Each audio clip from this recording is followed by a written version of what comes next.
ಮಹಾಭಾರತದಲ್ಲಿ ವ್ಯಾಸರು ಹೇಳ್ತಾರೆ, ತ್ಯಜೇದೇಕಂ ಕುಲಸ್ಯಾರ್ಥೆ ಗ್ರಾಮಸ್ಯಾರ್ಥೆ ಕುಲಂ ತ್ಯಜೇತ್, ಗ್ರಾಮಂ ಜನಪದಸ್ಯಾರ್ಥೆ ಆತ್ಮಾರ್ಥೆ ಪೃಥ್ವೀಂ ತ್ಯಜೇತ್. ಎಷ್ಟು ಸ್ಪಷ್ಟ ಮಾತು.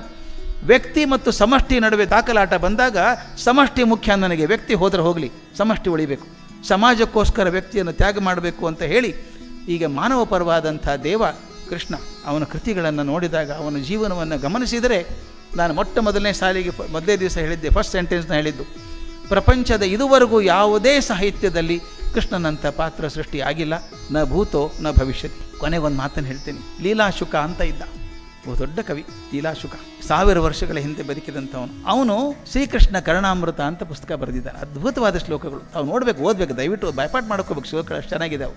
ಅವನು ರಾಮಕೃಷ್ಣರಿಬ್ಬರನ್ನು ಹೋಲಿಸಿ ಹೇಳ್ತಾನೆ, ಇಬ್ಬರು ಇಷ್ಟ ನನಗೆ ಅಂತ ಹೇಳಿ ಹೇಳ್ತಾನೆ. ಎಷ್ಟು ಚೆನ್ನಾಗಿದೆ.